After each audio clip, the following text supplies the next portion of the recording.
On today's episode, I have a really fun conversation with Joseph Jaffe. He's the author of 6 books and counting. He has traveled the world speaking in over 50 countries. He's a daily content creator, the founder of Alpha Collective, and he'll be releasing the world's first book where readers get royalties.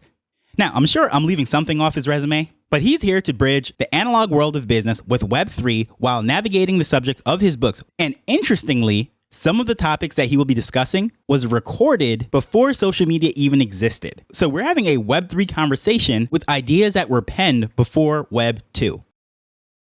I'm going to give you a little heads up before we get to the interview. At the end of this episode, I'm going to ask you to just screenshot this, share your favorite part of this conversation on X so we can continue the conversation over there. I'll revisit this thought in a second, but let's just get to this conversation with Joseph. Thank you, Joseph, for coming on to not only speak about Web3, but also the fact that you are integrating this with business beautifully, more than the average DGen just trying to flip into different things, but you're serving customers and you are adding value to the world. And I really appreciate you coming on. I'm thrilled to be on with you.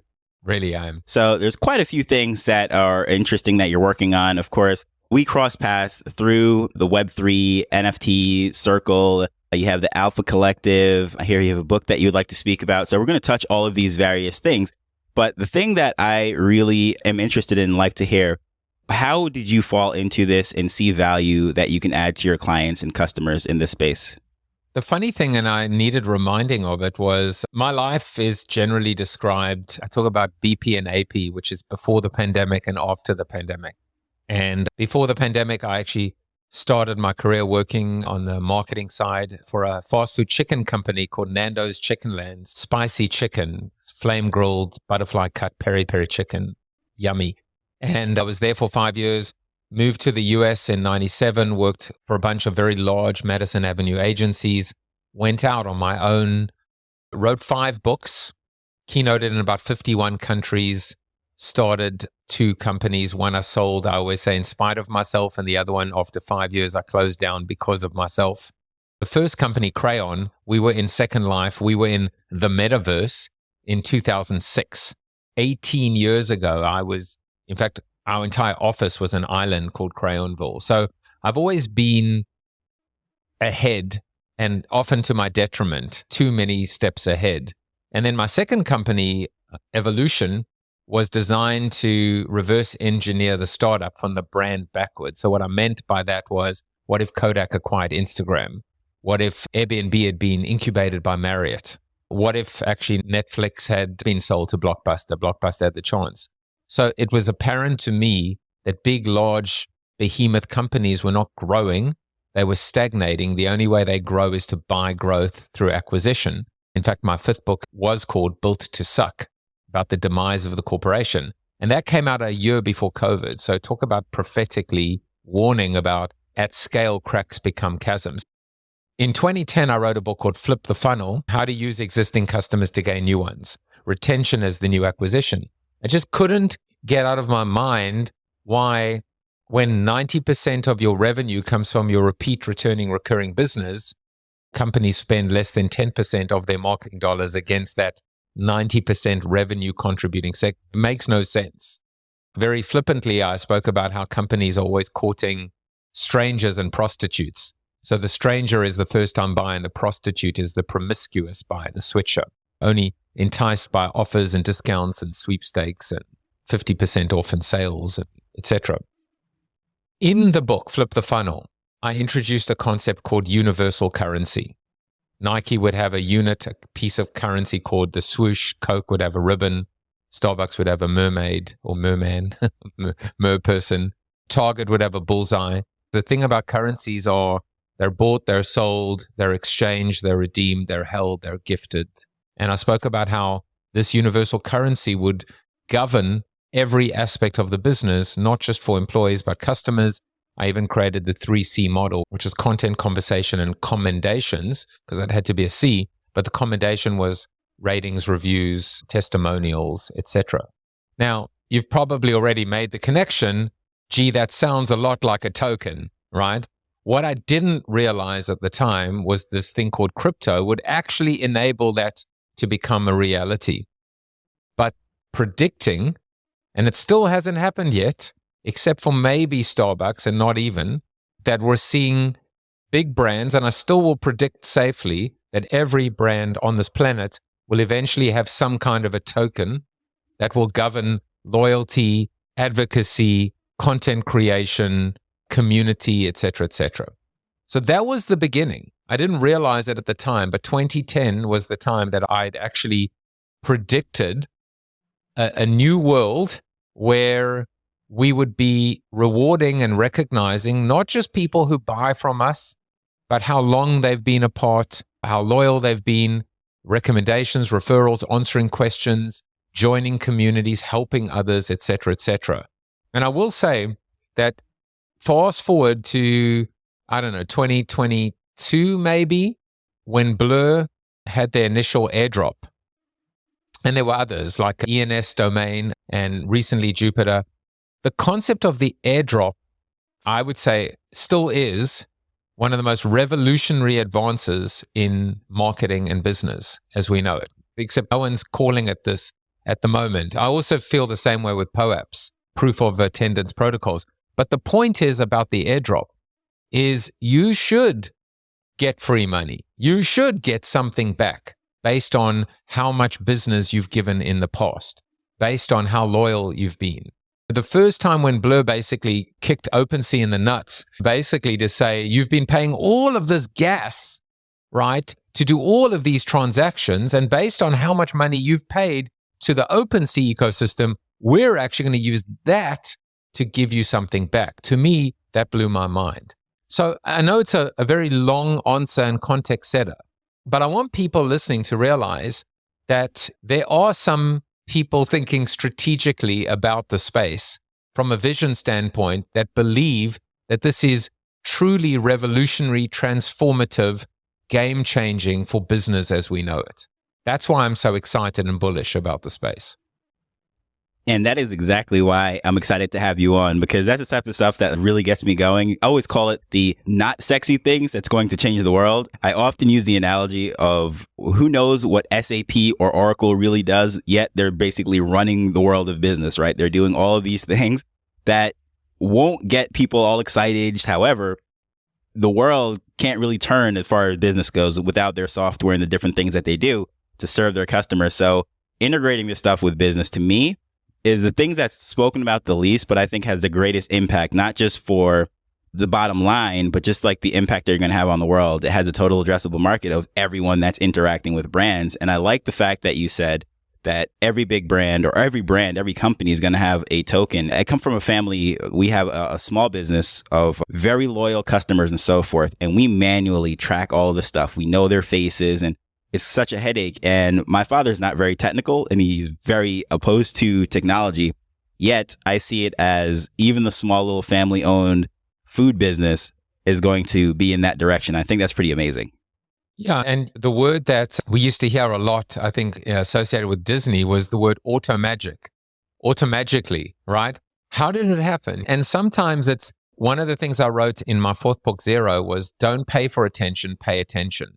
And the unsexy part that you speak about, I always talk about the story, and I have it in my presentations. I even have a scan of the card. One day I arrived at the Four Seasons in Atlanta. I used to do a lot of consulting with Coke at the time. So I used to get the Coke rate at the Four Seasons, which is amazing. It was reimbursed, but to stay at the Four Seasons at a ridiculously affordable rate. And I remember the 10th time I walked into that Four Seasons, as I checked in, they said, "Oh, Mr. Jaffe, welcome back. This is your 10th time that you've been here." And I was like, wow, 10, that's amazing. They said, "Anyway, we appreciate you giving us your business." And then I got into my room and there was a giant fruit basket and chocolate covered strawberries and a handwritten note that basically that said again, "Thank you for, this is your 10th time. We wanted to give you a little token of our appreciation and our gratitude." And so the way I explain that when I give a keynote is, how did they know? What dark magic? They just had a very simple database that was able to ping them and give them a notification saying, "Hey, give the bloke a fruit basket." How hard is that? It's not hard. But it makes such a huge difference as a customer. There's this application, the name of it slips me right now, but it allows the business to send a voice recorded message thanking their customer. And I remember the first time I saw this was I joined this, I think it was a mastermind or a course or something of that nature. And within a couple hours. The person that was putting it on sends me a thank you and a video, says my name. And I swore it was like, I'm like, this is not real. This is some sort of thing. And then I listened to it about 10 times. I was like, no, he really said my name. This is someone I listened to, has this huge thing. And it just made me feel like $1 million. And I only spent, I don't know, a few $100, right?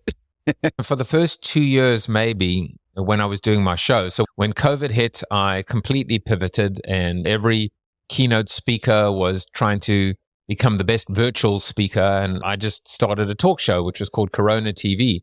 And I still do it. I've done 650 episodes of the show. It's called Joseph Jaffe, is not famous now. But for the first 2 years, I would wish people happy birthday. I started off doing it 7 days a week because what else were we going to do? We were all stuck at home. And then I moved it to eventually every day. And for the first 2 years, probably did it every single day. I still don't know how I did a 1 hour show every single day. And there was a 30-minute after show.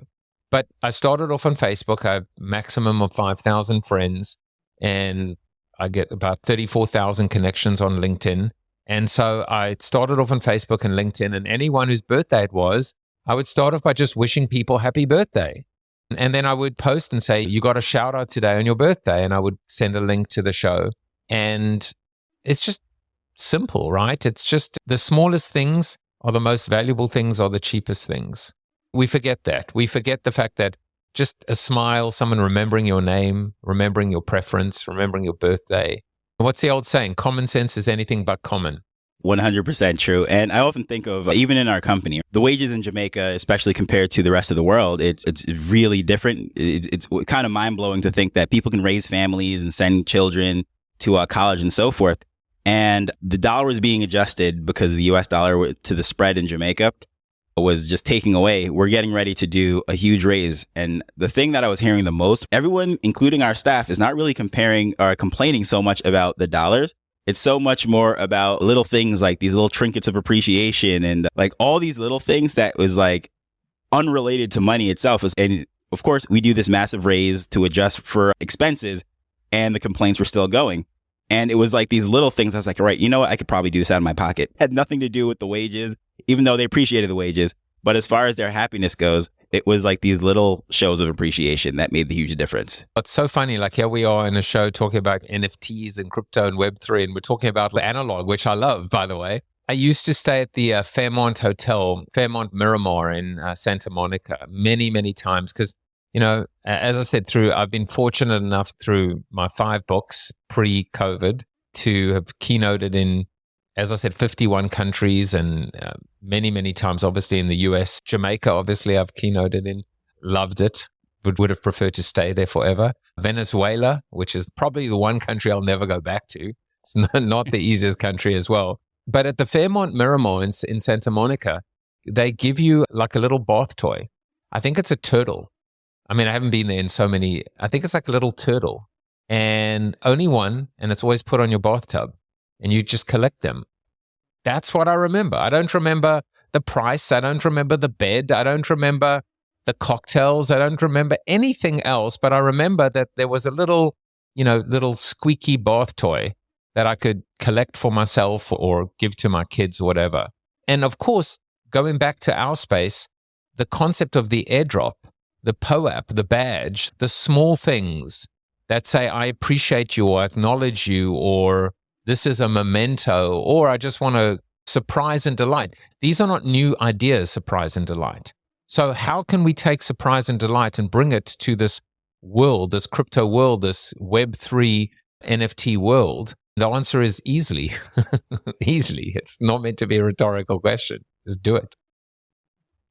So when you're having conversations with various, say, businesses of whatever size it is, how does that conversation usually go to make them see that this is not this huge technological, just changing the world altogether, but it's still just using it as a tool to do the things that we've always done? How's that conversation normally go? Are they just focusing entirely on the tech when they're speaking with you and missing the boat? Or do they grasp the idea of what you're trying to say? We're not reinventing the wheel here. We're just using this new tool.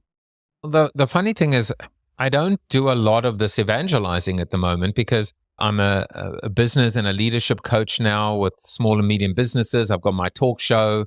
I've just published my 6th book, which is not a business book. I should do more of it without ranting.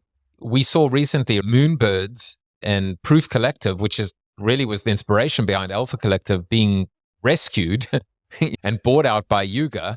I haven't heard Gary Vee. It's like he's fallen off the face of the earth and seen a damn thing coming out of his V Friends 2, let alone 1. Ryan Carson left the space.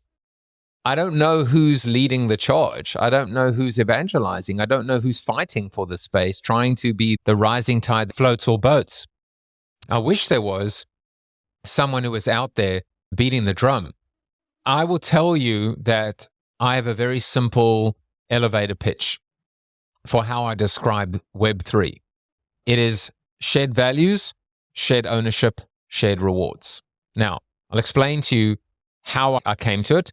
Kevin Chu, I'd met through a rally and the whole unfortunately doomed or rugged rally. I had my Jaffe coin back in the day, that 2021. I figured that was my path to freedom and retiring, and got rugged radically with that. That's another story for another day. But Kevin, in an interview, had said it's two things. It's technology and business model, right? The technology is blockchain, immutable, public ledger, everything we know, incorruptible. We understand what the blockchain is. And he spoke about the business model is this idea of, and I'll now add some of my stuff to it, it's the secondary market, it's royalties. We were talking about this idea that you could be a struggling artist, right? You could be like the typical struggling artist who only becomes wealthy after your death. And someone buys your art for pennies on the dollar, and now it's selling for millions and millions. It's not fair. It's not fair. It shouldn't be that way.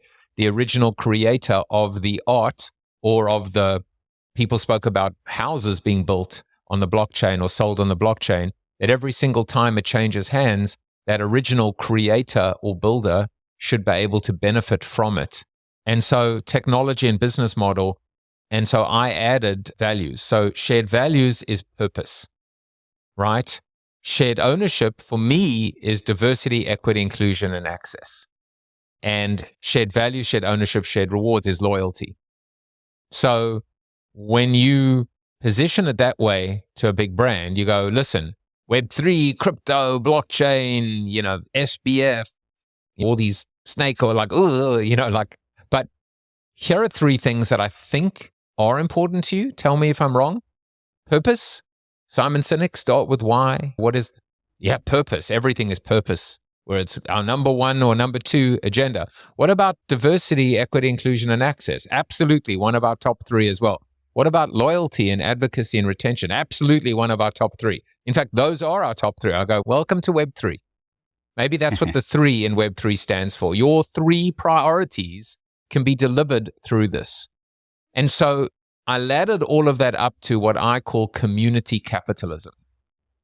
We've heard we is greater than me. Simon Mainwaring, a lot of the Simons talk about we is greater than me.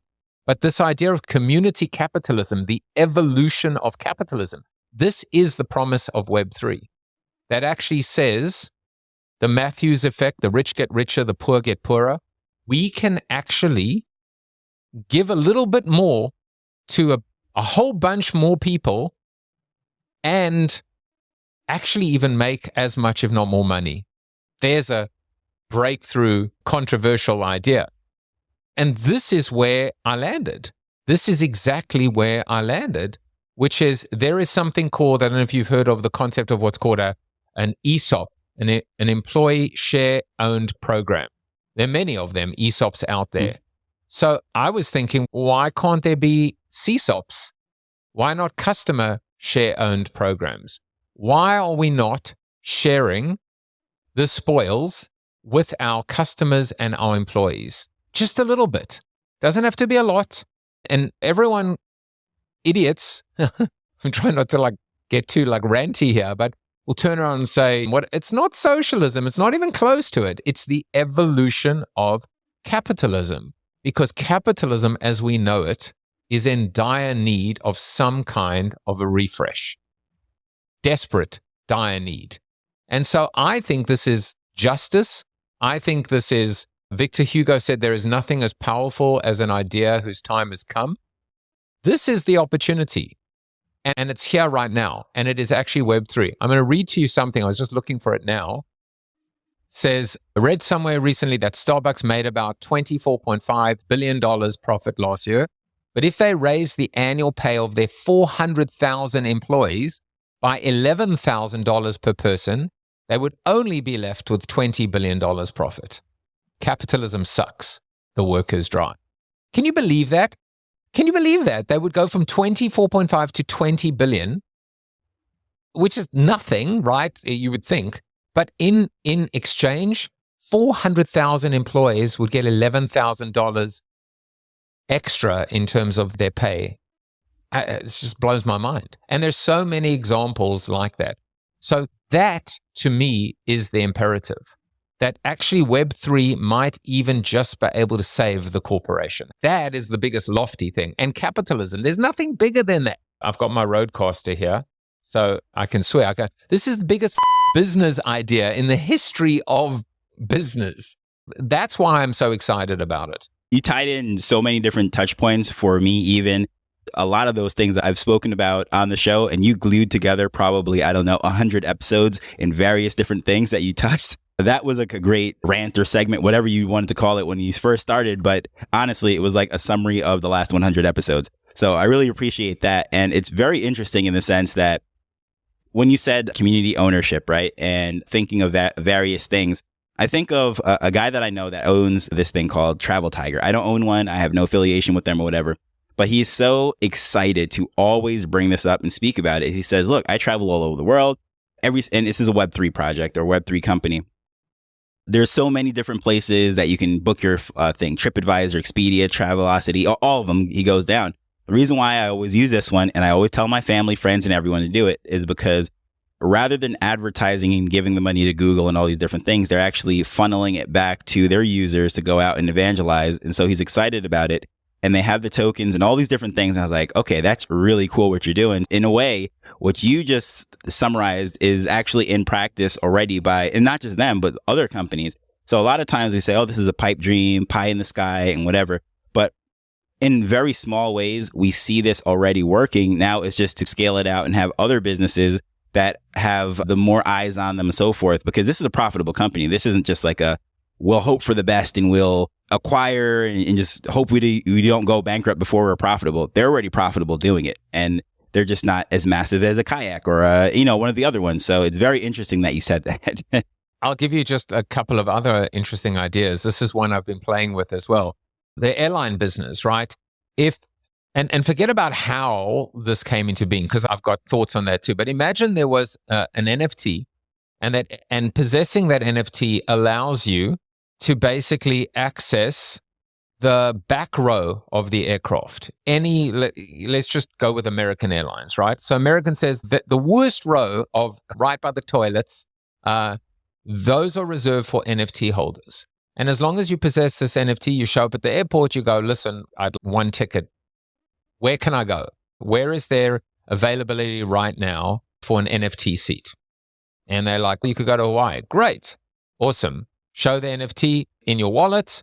And now you sit at the back of the aircraft, but you fly anywhere you want to in the world. Worst row on the aircraft, which now is like experiential, because you could literally, like, every day of your life or every weekend, you can travel to another destination. You can sell it. You can transfer it.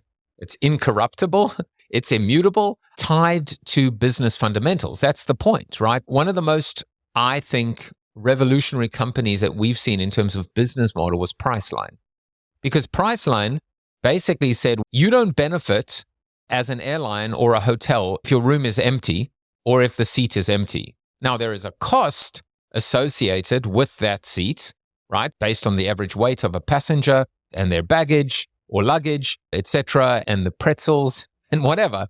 But let's just say it's $32, to fly per 100 miles or per 1,000 miles. If someone's prepared to pay you $33, well, you made $1 profit. That's not bad, right? And that's what Priceline did. They used a revolutionary pricing algorithm or business model to actually say, listen, every dollar over and above whatever your break-even cost is a win. And we put bums in seats and we put people in beds. And in many respects, the NFT becomes this beautiful way to actually demonstrate, Amex said, membership has privileges or whatever, or benefits. So that's kind of membership, right? Customers are members, are they not? And then when you just add community to it, it just becomes even more powerful. That was my vision behind Alpha Collective. What Kevin Rose did with Proof Collective, I would do for business and marketing and call it Alpha Collective. I wasn't able to get it off the ground. Crypto winter, SBF, lack of resources, but I haven't given up on it. I still believe in a YPO or a peer-based community for marketing and marketers and creators and technologists and NFT founders to come together and do business and network and collaborate and help one another. And I'm not going to give up on it. It's crazy. Like sometimes it's just dumb luck or just finding that Vitalik who decides to punt Pepe coin. And then you're like, seriously, is it that easy? Or is it that difficult? Sometimes it's just dumb luck. I don't know how that's a quote, but the harder you work, the more luck you get. In this case, it's like the more things that you're putting out, not stopping your podcast. And another thing that I really related to when you said every single day during the depths of everything, I was putting out 365 days also with this, obviously not an hour, which I think is just crazy. These are shorter episodes, especially solo, but I did that right through. But now that things are getting exciting again, just showing up, I've been getting so many more opportunities. And people are saying, like, how are you so lucky with this? It's not really that we're lucky. It's just we literally were going through this whole thing together when no one cared what we were doing, but we so believed in it that we just kept going. So as far as Alpha Collective, I think it's great that you still have it up there as your banner on your profile. You haven't hid it away, tucked it away, and become a travel influencer or something. You know, I call it Groundhog Day in the metaverse, right? Digital, social, mobile. I just see big brands and marketers making the same mistakes over and over again. And it's become apparent to me, and I say this, someone could steal it tomorrow if they want to. I don't care. I'd like them to. They don't even have to give me credit. I prefer it, but they don't have to. But my point is peer-based, right? YPO. How many times do we look at the world and go, why does it operate this way? Like I always tell the story, two guys who couldn't get a cab or car when they needed one, so they started Uber. Oftentimes, when we see these things and we look at them, they all come from just curiosity or frustration or pain. If we learned anything, you and me, during this time, during COVID, during Web3, is the power of when Discords were thriving, when the power of the GM, we were all just connected and coming together, and we're a bunch of strangers and we're all just helping each other out. That's why I was so gutted when Ken Griffin, to me, is the evilest person in the world, Citadel, when he bought the Constitution. Like I was actually in the ER that day. I had heart surgery in 2021 and complications and infections, and I had an awful time medically. And I was in the ER for my second infection and my fourth hospital stay. And I'm sitting there waiting to be seen. I've got a fever. I'm sweating. I'm like dying basically. And I've got YouTube live watching the auction at Sotheby's, I think, thinking I'm going to own a piece of the Constitution.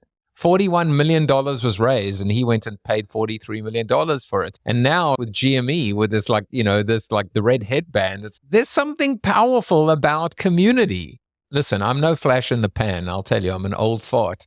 But I'll tell you that my first book, Life After the 30-Second Spot, I wrote it in 2004. I came up with 10 alternatives to traditional advertising. One of them was called consumer-generated content. YouTube didn't exist yet. One of them was called mobile. The iPhone didn't exist yet. One of them was called gaming. Discord and Xbox didn't exist yet. One of them was called communal marketing, which I defined as marketing to and through communities.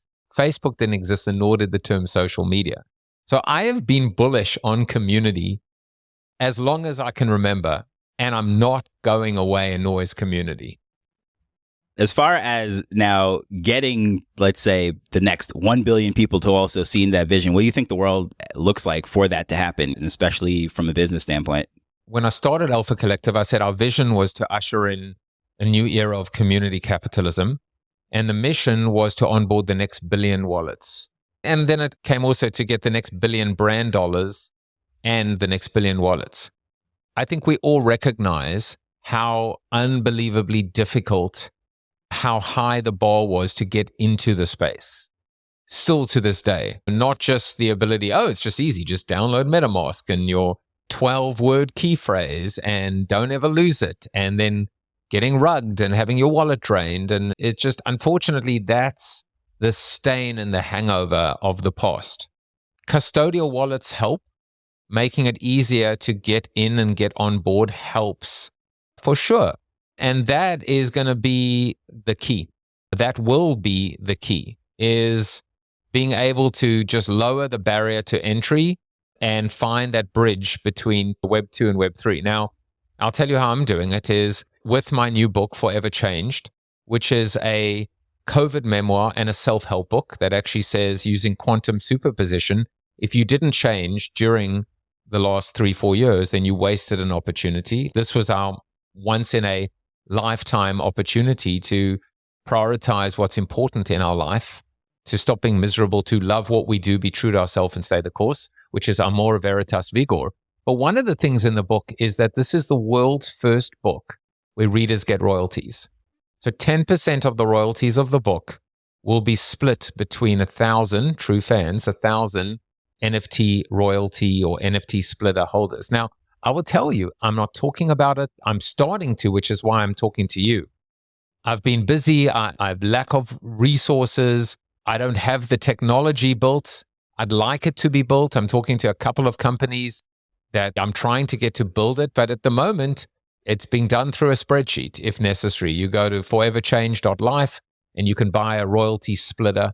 It's $180. You get 5 books, which sells at 2020, because it's 2020, all about COVID. So you basically get 5 books at retail, which is $100. And for an extra $80, you now own a piece of history and 1,000th of 10%. So partly the answer is you duct tape and chicken wire and use a spreadsheet. And most likely it will be a Google Sheet. You won't be able to edit it, but you'll be able to view it publicly. And I'll post the royalty statements. But eventually I'll have a piece of technology which should be an NFT.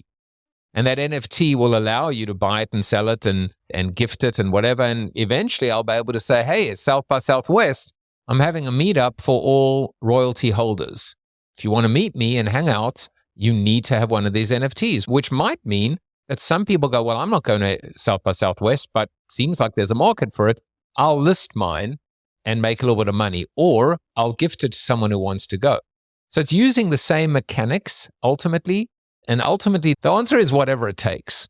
One of the things I always said, and this goes back to digital, when is the only time people talk about the sound at a concert, at a pop concert or a rock concert? When is the only time people come back and they talk about the sound? The answer is when it sucks. No one comes back and goes, man, whoever was working reverb and treble, that equalizer was a man. Like the only time you talk about the sound is when it sucks. And that is technology. And that, for the most part, is the blockchain. The blockchain is not the hero. The blockchain is the unsung hero. The blockchain sits in the background and powers this entire revolution and evolution of capitalism and allows this distribution and redistribution to happen in a fair and public, consistently governed manner. That's how it has to work. And when we start talking about it and when we start getting all technical about it, we've lost. Absolutely. And I appreciate that. And I think you've given so much to wrap around and lots of resources. Where is the best place to find out more about what you're doing, what you're building, creating, and get in contact with you? So the funny thing is, I haven't even updated my speaker website, which was josephjaffe.com in years. But generally, I'm at Jaffe Juice, JaffeJuice on every platform, whether it's LinkedIn, Facebook, Twitter, X, Instagram, etc. I'll tell you what I do is I have my show, Joseph Jaffe is Not Famous, which is youtube.com/Joseph Jaffe is Not Famous or bit.ly/subscribe to the show. And that I put out every single week, and I will not stop until I drop dead, as I write in the book.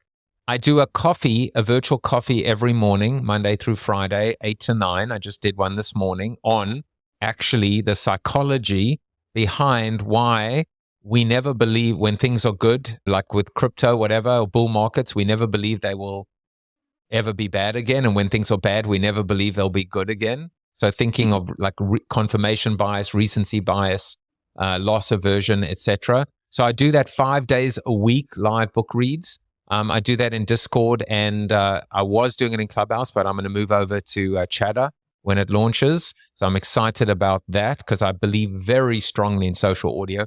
So in a way, I'm out in the field. I'm out creating content 5 days a week in audio, once a week through video, and then just being present in and on social media. And that's the best way to get hold of me. My why statement is to help people get unstuck, return to growth, and become forever changed. So that's all I care about. Awesome. I appreciate that. And I'll put some of those resources definitely in the show notes. Nothing we spoke about today was speculative. It wasn't too technical. It was just things that businesses could implement in building relationships regardless of scale or size. And I appreciate your time and what you've shared today. I appreciate you. I want to say two things. One is one of the very earliest presentations when I left the agency world, went out on my own. There was a guy on stage at a Microsoft Strategic Account Summit. His name is Rex Briggs. And he stood up and he went like, he pointed his finger and everyone looked at him. He said, no, don't look at the finger. Look at where the finger's pointing. So when you can get a sense as to where the puck is heading, like we see what's happening, but what does it mean and what's happening? That's where our focus should be. And the second thing is I also just want to acknowledge you and the work you're doing and your contribution and how you've stayed the course and your stamina and your endurance.